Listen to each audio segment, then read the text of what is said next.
Hello everyone, how are you? I hope you all are fine. आज हम लोग national institute of open schooling का secondary course social science book 2 का module 3 democracy at work lesson 20 governance at the union level जो कि civics का chapter है। आज हम लोग इसका बचा हुआ पार्ट कवर अप करने का कोशिश करते हैं, तो चलिए शुरू करते हैं। Hello dear students, today we are going to cover up next topic which is the Union Parliament. So let's start. Do you recognize the institution in the illustration given below? Yes, it is the Parliament House. The legislative branch of the Union government is called the Parliament that consists of the President and two houses known as the House of the People, Lok Sabha, and the Council of States, Rajya Sabha. It is important to appreciate that making the President a part of the Parliament is in conformity with the principles and traditions of the parliamentary form of government. We shall now discuss the composition, powers, and functions of both the houses of the Parliament. तो नीचे आपका यहाँ पे थोड़ी देर में आपको एक illustration दिखाई देने वाला है किसी इंस्टीट्यूशन का, तो क्या आप उसको पहचान पाइएगा? तो हाँ भाई, क्यों नहीं पहचान पाएंगे, ये पार्लियामेंट हाउस है जो कि हमारी यूनियन गवर्नमेंट का लेजिस्लेटिव ब्रांच है, जैसे हम लोग पार्लियामेंट बोलते हैं, जिसमें प्रेसिडेंट है और दोनों हाउसेज आते हैं। अब ये दोनों हाउस कौन कौन से, तो हाउस ऑफ द पीपल जिसे लोकसभा बोला जाता है, and the council of states जिसे राज्यसभा के नाम से जाना जाता है। तो ये हमारे लिए बहुत ज़्यादा ज़रूरी है कि हम लोग प्रेसिडेंट को जब हम लोग पार्लियामेंट का पार्ट बनाते हैं तो उनके जो प्रिंसिपल्स होते हैं, उनके जो ट्रेडिशंस होते हैं, उनको हम लोग को फॉलो करना होता है, because they are the part of parliamentary form of government. चलिए, अब हम लोग ने इतना तो जान लिया कि जो यूनियन पार्लियामेंट में क्या क्या होता है। अब हम लोग इसकी कंपोजिशन, इसके पावर्स और फंक्शंस जो दोनों हाउसेज ऑफ द पार्लियामेंट है उनके बारे में थोड़ी सी विस्तार से जानकारी प्राप्त कर ले। देखिए, आपका यहाँ पे एक इलस्ट्रेशन है, figure 20.5 which shows parliament house which is in India. Of course India का ही होगा, हम लोग इंडिया के बारे में ही पढ़ रहे हैं। Lok Sabha or the House of the People is the lower house. It is the people's representative body. The members of the Lok Sabha are directly elected by the people of India. The number of its members cannot exceed 550. Out of these, 530 are directly elected by the people of the states, and the remaining 20 members are elected from the union territories. All the citizens who are 18 years of age and above have the right to vote and elect the members of the Lok Sabha. According to the constitution, if there is no member of the Anglo-Indian community in the Lok Sabha, the president can nominate 2 persons of this community as members. When the elections are announced, each state and union territory is divided into various territorial constituencies based on population. These are known as parliamentary constituencies. One representative to Lok Sabha is elected from each of the constituencies. तो जो लोकसभा है, या फिर हम लोग उसको बोल रहे हाउस ऑफ द पीपल, जो लोअर हाउस है, और ये जो है लोगों का रिप्रेजेंटेटिव बॉडी है। लोकसभा के जो भी सदस्य होते हैं वो लोगों के द्वारा डायरेक्ट इलेक्ट किए जाते हैं, जो लोग भारत से बिलोंग करते हैं। तो इनमें कितने सदस्य होते हैं, तो 550 से ज़्यादा नहीं हो सकते, और जो 550 सदस्य होते हैं हमारे लोकसभा में, उसमें से जो 530 सदस्य होते हैं वो डायरेक्टली लोगों के द्वारा स्टेट्स में इलेक्ट किए जाते हैं, और जो रिमेनिंग 20 मेंबर्स है वो यूनियन टेरिटरी से इलेक्ट किए जाते हैं। जितने भी हमारे भारतीय नागरिक हैं जिनका एज 18 का हो गया, या फिर वो उनसे 18 से पार हो चुके हैं, मीन्स 18 से ज़्यादा एज हो चुका है, तो उनके पास अधिकार होते हैं कि वो वोट कर सके और लोकसभा के सदस्य को इलेक्ट कर सके। हमारे संविधान के अनुसार अगर एंग्लो इंडियन कम्युनिटी से कोई भी मेंबर नहीं हो लोकसभा में, तो प्रेसिडेंट के पास पावर होता है कि वो 2 पर्सन को इस कम्युनिटी से एज अ मेंबर नॉमिनेट कर सके। और जब इलेक्शन का अनाउंसमेंट होता है तो जितने भी स्टेट या फिर यूनियन टेरिटरी वो बहुत अलग अलग टेरिटोरियल कॉन्स्टिट्यूएंसीज में डिवाइड हो जाते हैं पॉपुलेशन के बेसिस पे, और इसे हम लोग पार्लियामेंट्री कॉन्स्टिट्यूएंसीज के नाम से जानते हैं।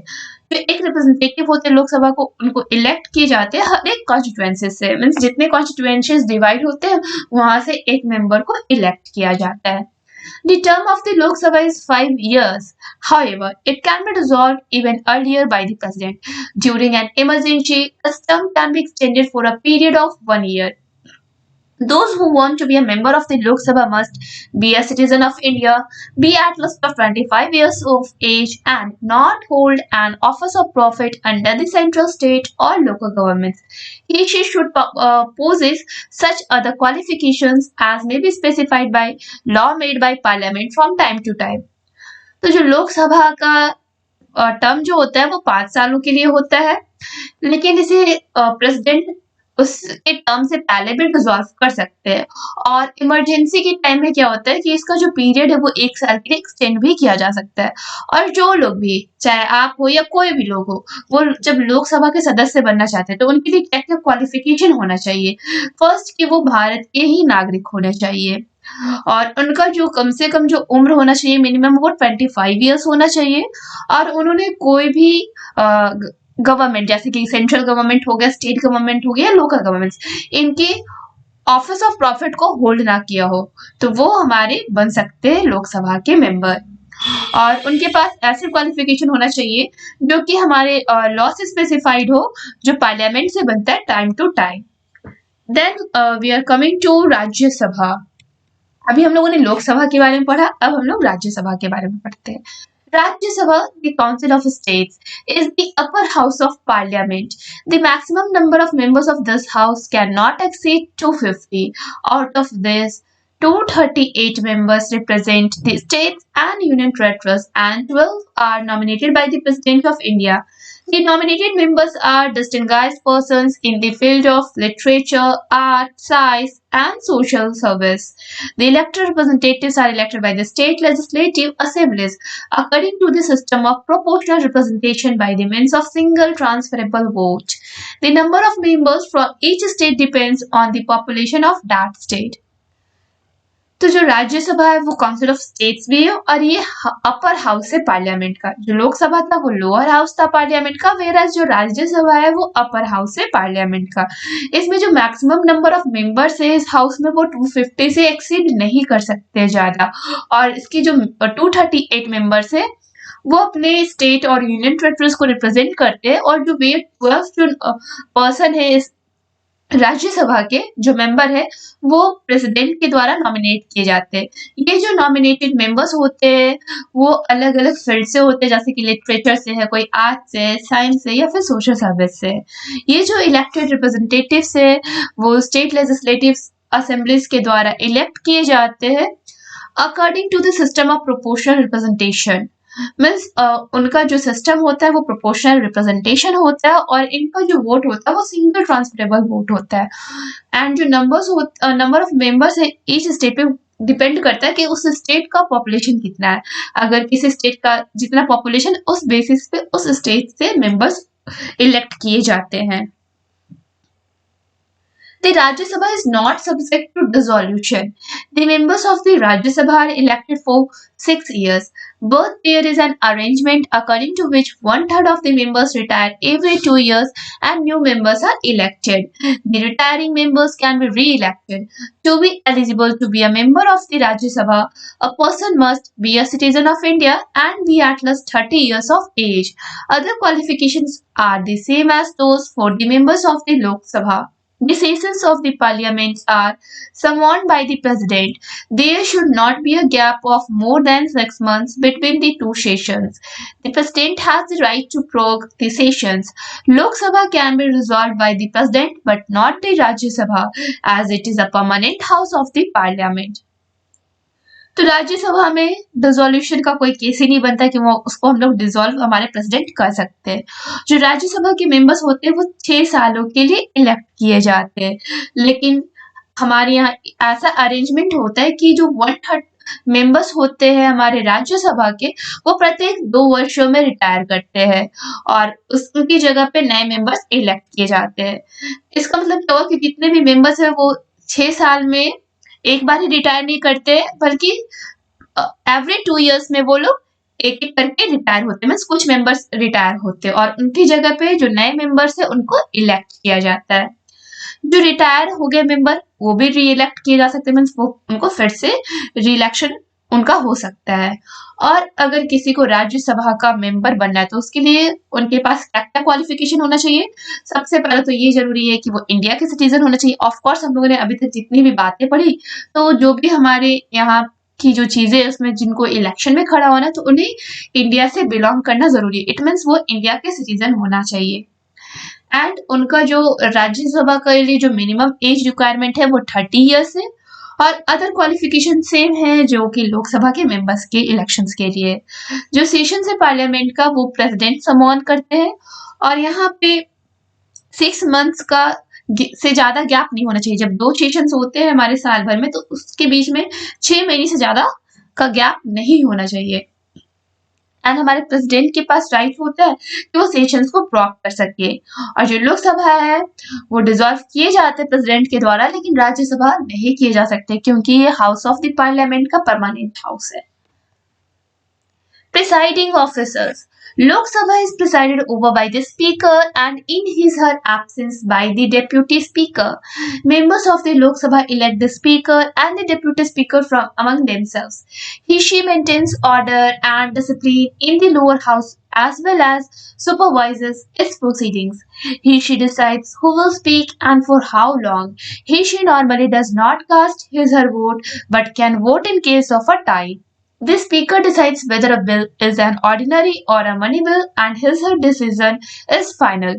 Besides, she is the custodian of the rights and privileges of the members. In case of a joint sitting of the Lok Sabha and the Rajya Sabha, the speaker of the Lok Sabha presides over such meetings. तो जो लोकसभा है वो speaker के द्वारा preside किए जाते हैं। अगर किसी कारणवश जो स्पीकर है वो लोकसभा में प्रेजेंट नहीं हो पाए, इट मीन्स वो एब्सेंस है, तो उनकी जगह पे जो डिप्यूटी स्पीकर है वो काम करेंगे। जैसे कि हम लोग क्लास में भी देखते हैं, अगर जो मॉनिटर होते हैं अगर वो एब्सेंट होते हैं तो उनकी जगह पे जो वाइस मॉनिटर होते हैं वो उनके काम को देखते हैं। वैसे यहाँ पे भी हमारे जब स्पीकर लोकसभा में प्रेजेंट ना हो तो उनकी जगह पे डिप्यूटी स्पीकर उनका काम संभालते हैं। जो लोकसभा की जो मेंबर्स होते हैं वो इलेक्ट किए जाते हैं। स्पीकर है, डिप्यूटी स्पीकर है, वो लोग खुद जाके इलेक्ट करते हैं। और वही लोग है जो लोकसभा के ऑर्डर डिसिप्लिन को मेंटेन करते हैं लोअर हाउस में, और साथ में उनकी प्रोसीडिंग्स को भी सुपरवाइज करते हैं। मीन्स क्या क्या काम हो रही है उसको वो लोग देखते हैं। और वही लोग डिसाइड करते हैं कि कौन बोलेगा और कितने देर तक बोलेगा लोकसभा में। हम लोग टीवी में भी देखते हैं जब लोकसभा में लोग बोलते तो किस प्रकार से बोलते, ये तो सब लोग जानते ही हम लोग।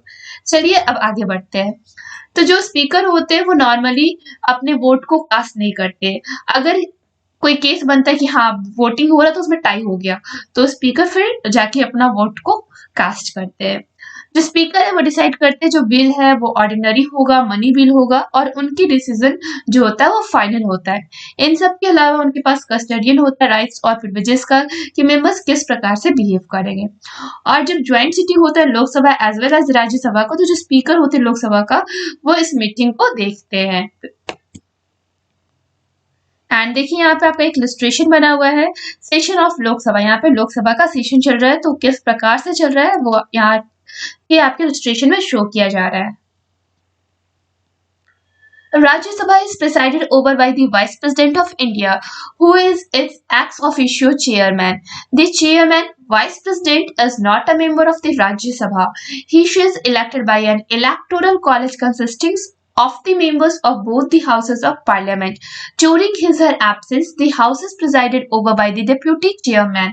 Like the speaker of Lok Sabha, the chairman of the Rajya Sabha also does not normally vote, but in case of a tie, she may exercise the casting of vote.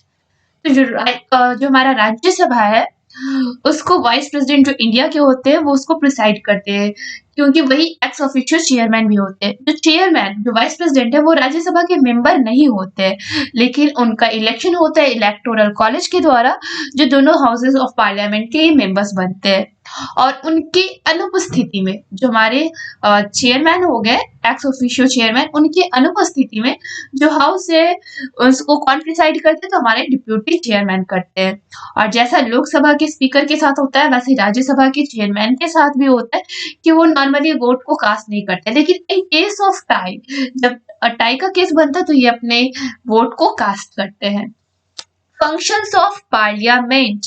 The Parliament is the supreme legislative body. It performs functions that may be categorized as follows. तो हम चलिए देखते हैं कि parliament की क्या क्या functions है। तो जो पार्लियामेंट है वो सुप्रीम लेजिस्लेटिव बॉडी है और इसके पास बहुत सारे फंक्शंस हैं जो कि नीचे कैटेगराइज किया गया है। Legislative functions. Parliament is a law-making body. It legislates on the subjects mentioned in the Union list and the concurrent list by the Constitution. If there is a clash between the Union government and the state government regarding any concurrent subject, the central law will prevail. Besides, if there is any subject not mentioned in any list known as residuary subject, it comes under the jurisdiction of the Parliament. An ordinary bill can be introduced in any of the two houses. If a bill is passed by the Lok Sabha, it is sent to Rajya Sabha, which may pass the same or may suggest amendments in the bill. If the disagreement between the two houses continues, it has to be resolved in a joint sitting of the two houses. In the joint sitting, Lok Sabha has an upper hand with 550 members over the Rajya Sabha, which has only a maximum of 250 members. Till date, there have been only 3 joint sittings of both the houses. Once the bill is passed by both the houses, it is sent to the president for his/her assent, and with his/her assent, it becomes a law or an act. क्योंकि जो parliament है वो एक law making body है तो इसके पास लेजिस्लेट्स किसके subject पे करते हैं तो यूनियन लिस्ट पे एंड कॉन्करेंट लिस्ट पे जो कि हमारे कॉन्स्टिट्यूशन के द्वारा प्रोवाइड किए जाते हैं। अगर यूनियन गवर्नमेंट और स्टेट गवर्नमेंट में किसी भी कॉन्करेंट सब्जेक्ट को लेके या फिर कोई भी लॉ जो सेंट्रल लॉ है उस पर क्लैश होता है तो हमारा ये जो लेजिस्लेटिव फंक्शन है पार्लियामेंट का वही उस चीज को देखते हैं। इन सब के अलावा अगर कोई भी सब्जेक्ट जो कि किसी भी लिस्ट में मेंशन नहीं किए गए एंड वो रेसिडुअरी सब्जेक्ट है तो वो भी पार्लियामेंट के जुरिस्डिक्शन के ही अंडर आता है। कोई भी ऑर्डिनरी बिल जो कि इंट्रोड्यूस किए जाते हैं दोनों हाउसेज में, अगर कोई बिल पास किया गया लोकसभा में उसके बाद ये राज्यसभा में भेजे जाते हैं और वहां पे बिल के अमेंडमेंट्स किए जाते हैं। मीन्स अगर कुछ बिल में खराबी है या फिर कुछ उसमें सुधार किए जा सकते हैं तो उसको अमेंडमेंट्स किए जाते हैं हमारे राज्यसभा में। अगर डिसएग्रीमेंट होता है दोनों हाउसेज में तो इसे रिजॉल्व किया जाता है joint sitting of the two houses. Means दोनों हाउसेज को बुला के साथ में उस डिसएग्रीमेंट को सॉल्व किया जाता है कि आखिर क्यों इस पे डिसएग्रीमेंट बना हुआ है। जब ज्वाइंट सिटिंग होता है लोकसभा का तो उसमें जो अपर हैंड होते हैं उसमें 550 मेंबर्स होते हैं राज्यसभा में जबकि सिर्फ 250 ही मेंबर्स होते हैं। एंड अभी तक हमारे पास हमारे साथ बस 3 ज्वाइंट सिटिंग्स हुए हैं दोनों हाउसेस के। मीन्स जब से हमारे ये लोकसभा या राज्यसभा बने तब से अभी तक में सिर्फ 3 ज्वाइंट सिटिंग्स हुए। मतलब कि लोकसभा और राज्यसभा अभी तक में 3 बार ही एक साथ आया है और एक बार जो बिल है वो दोनों हाउसेस पास कर देते हैं तो सिर्फ फिर प्रेसिडेंट के पास भेजा जाता है उनके एसेंट के लिए और जब वो उस चीज को एसेंट कर देते हैं तो वो एक लॉ या फिर एक्ट बन जाता है। Executive functions. In a parliamentary system, there is a close relationship between the legislature and the executive. As discussed above, the real executive, that is the Council of Ministers, is collectively responsible to the Lok Sabha, which can dislodge a ministry by passing a no confidence motion against it. In 1999, Atal Bihari Vajpayee government lost the confidence motion in the Lok Sabha and it resigned. तो executive function क्या है कि जो parliamentary system है इसमें close relationship होता है legislature और एग्जीक्यूटिव के बीच में। जैसा कि ऊपर में डिस्कस किया गया कि जो रियल एग्जीक्यूटिव है जो कि काउंसिल ऑफ मिनिस्टर्स है एंड वो कलेक्टिवली रिस्पॉन्सिबल होते हैं लोकसभा के में जिसमें भी जो भी मिनिस्ट्री होते हैं जिनका नो कॉन्फिडेंस मोशन होता है इसके विरोध में, मिनिस्ट्री के विरोध में। एंड 1999 में जो अटल बिहारी वाजपेयी की जो गवर्नमेंट थी, जो सरकार थी, उसने अपना नो मोशन कॉन्फिडेंस खो दिया था लोकसभा में एंड उनको बाद में रिजाइन करना पड़ा। However, both the houses of parliament maintain their control over the council of ministers through several other ways such as by asking question and supplementary questions. The first hour of every working day of Parliament relates to question hour in which the ministers have to answer the questions raised by the members. By discussing and passing motions, calling attention motion, adjournment motion or censure motion can be moved and policies of the government can be debated and criticized. लेकिन जो दोनों houses है houses of parliament जो कि control करते हैं and maintain करते हैं काउंसिल ऑफ मिनिस्टर्स को बहुत सारे तरीकों से, जैसे कि यहाँ पे क्वेश्चंस आस्क किए जाते हैं एंड उसके बाद सप्लीमेंट्री क्वेश्चन किए जाते हैं। तो जो पहला आर होता है, जो फर्स्ट आर होता है प्रत्येक वर्किंग डे का, जिसमें जो पार्लियामेंट है वो क्वेश्चन करते हैं फर्स्ट आर में, ठीक है। और जो मिनिस्टर्स होते हैं ना, उनको जो भी मेंबर्स उनसे क्वेश्चन करते हैं उनको उनका आंसर देना होता है। एंड उसके बाद होता है डिस्कसिंग एंड पासिंग मोशंस। इसमें क्या होता है कि इसमें अटेंशन मोशन, एडजॉर्नमेंट मोशन या फिर सेंशन मोशन को कॉल किया जाता है और जो भी गवर्नमेंट है वो उस पॉलिसीज पे डिबेट करती है और उस चीज को क्रिटिसाइज करती है। By expressing lack of confidence, the Lok Sabha can express its lack of confidence in the executive by disapproving the budget on money bill or even an ordinary bill. तो जो लोक सभा है वो अपना lack of confidence को व्यक्त कर सकती है, मीन्स जो भी बजट है या फिर मनी बिल है या फिर कोई भी ऑर्डिनरी बिल है तो उसमें वो बता सकती है कि हाँ उसे इस बिल पे कॉन्फिडेंस नहीं है, ठीक है। Financial functions. The Parliament of India has been entrusted with the performance of important financial functions. It is the custodian of the public money. It controls the entire purse of the union government. It sanctions from time to time money to the government to enable it to run the administration effectively and successfully. The Parliament may pass, reduce, or reject the demands for grants presented to it by the government. No taxes can be collected and no expenditure can be made without the approval of the Parliament. There are, however, certain limitations on the Rajya Sabha. These are a money bill cannot be introduced in the Rajya Sabha. It has no power either to reject or amend a money bill. It can only make recommendations on the money bill. If the Rajya Sabha, along with its recommendations, if any does not return it to Lok Sabha within 14 days, the bill is deemed to have been passed by both the houses.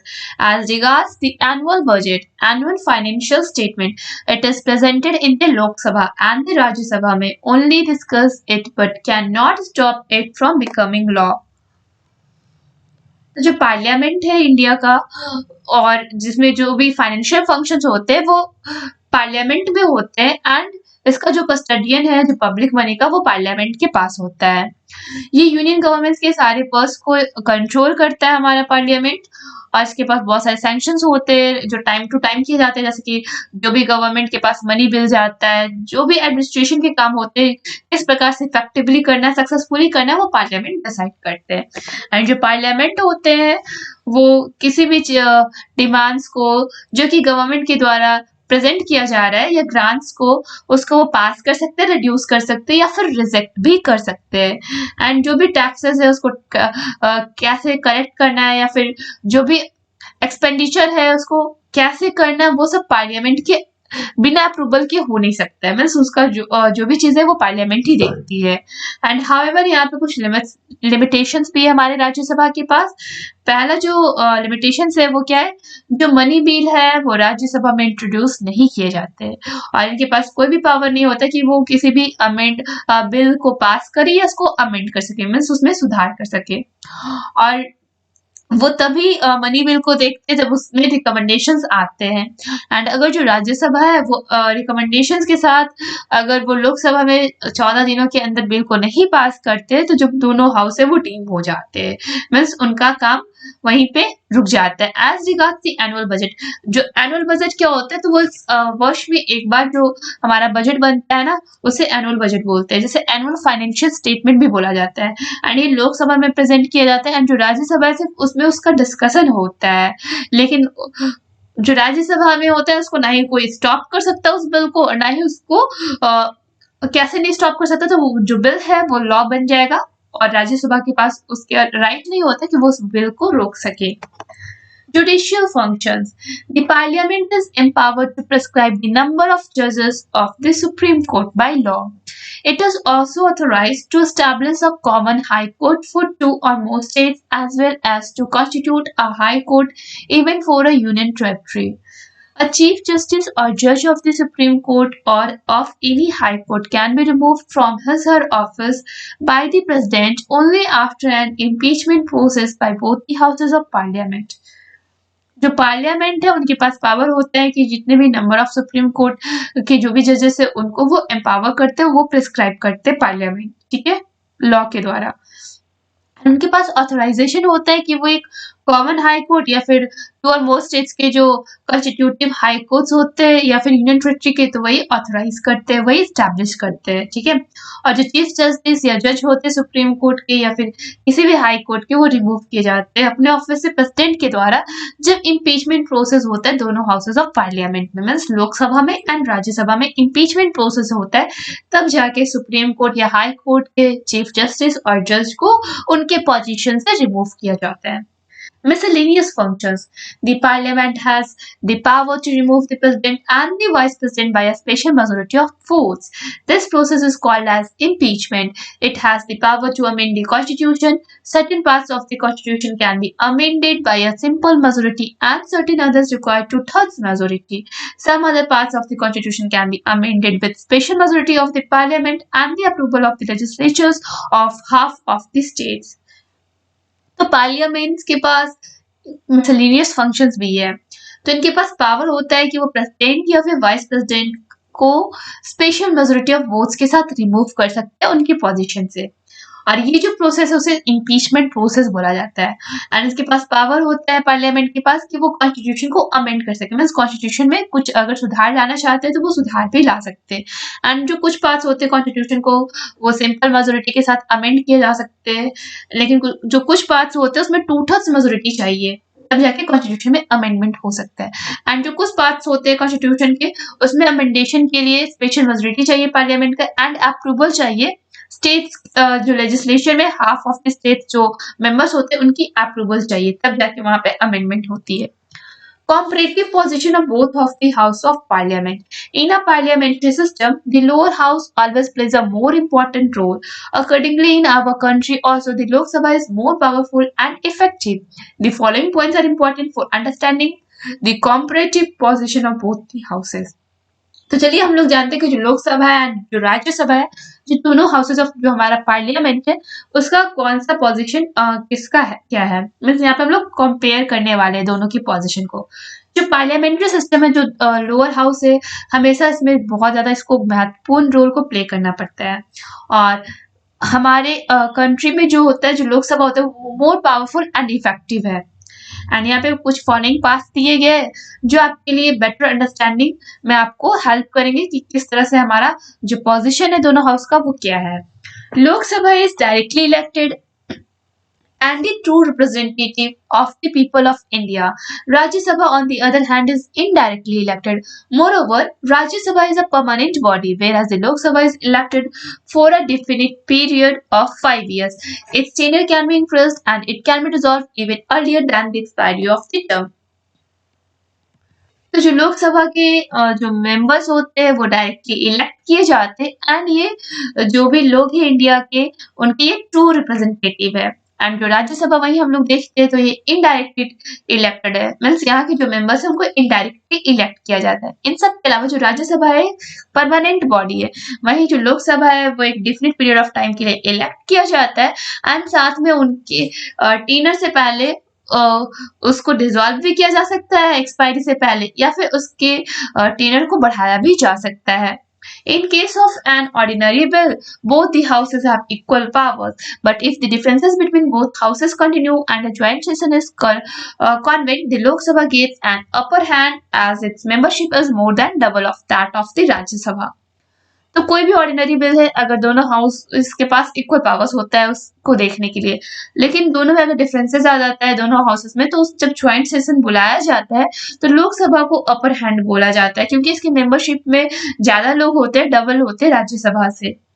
In respect of having control over the Council of Ministers, once again the Lok Sabha is more effective.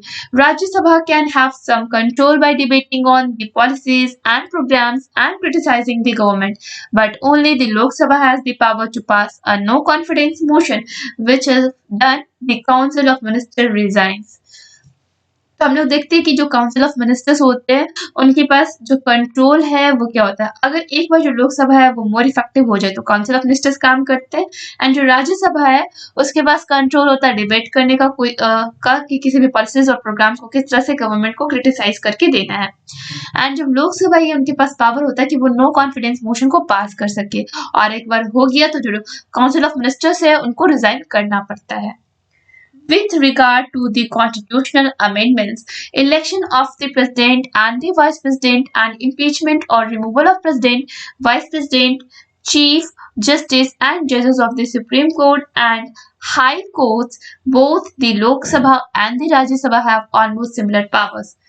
तो जो भी constitutional amendments हो गए या फिर हमारे president के election हो गया, वाइस प्रेसिडेंट हो गया, या फिर इम्पीचमेंट और रिमूवल हो गया प्रेसिडेंट या वाइस प्रेसिडेंट, या फिर चीफ जस्टिस, जजेस of the supreme court, high courts, तो जो लोकसभा और जो राज्यसभा है इनके पास सिमिलर पावर्स होते हैं, मीन्स दोनों का सेम पावर होता है। Whereas in financial matters, the Lok Sabha has an upper hand. It is only Rajya Sabha that may create a new All India service and declare a subject in the state list to be of national importance. तो अगर वहीं पे जब बात आती है financial matters की, जो लोकसभा है वो अपर हैंड होता है, और ये सिर्फ राज्यसभा है जो क्रिएट कर सकते हैं knew all India service and declare कर सकते हैं किसी भी सब्जेक्ट को स्टेट लिस्ट में नेशनल इंपॉर्टेंस के साथ। In view of the above comparison, Lok Sabha is definitely more powerful than the Rajya Sabha, but it will not be appropriate to state that the Rajya Sabha is not only the second chamber but also a secondary chamber.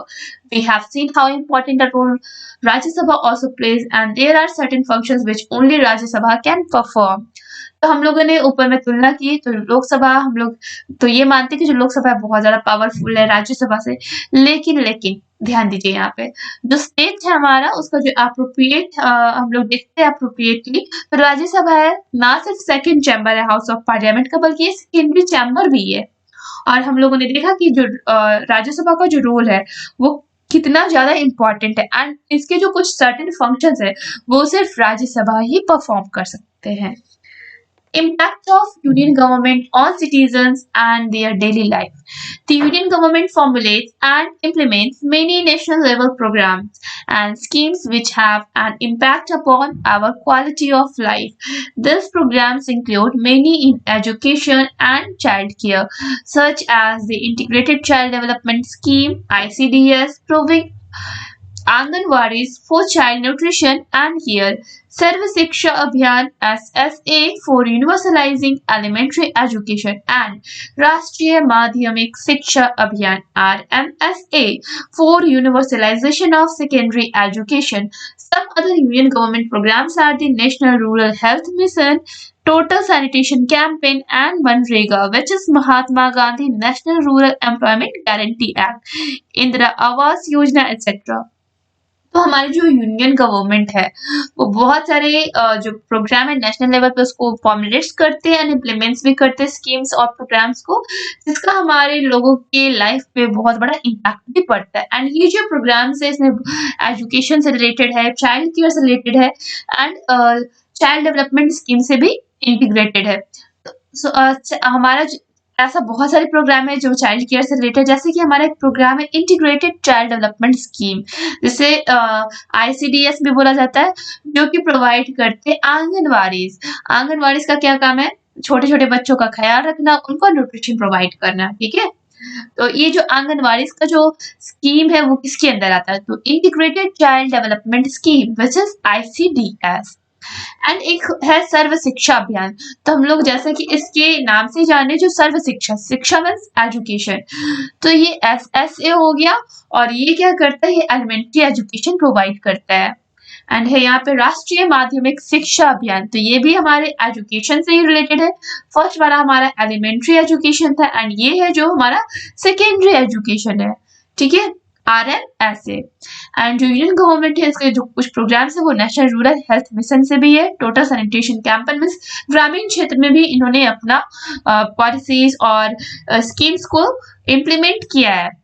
तो एक हो गया हमारा national rural health mission, total sanitation campaign, and एक मनरेगा है, Mahatma Gandhi national rural employment guarantee act, and एक और है इंदिरा आवास योजना। ये सब हमारे यूनियन गवर्नमेंट के पॉलिसीज एंड स्कीम्स है। Now based on your understanding try to solve in text questions 20.4।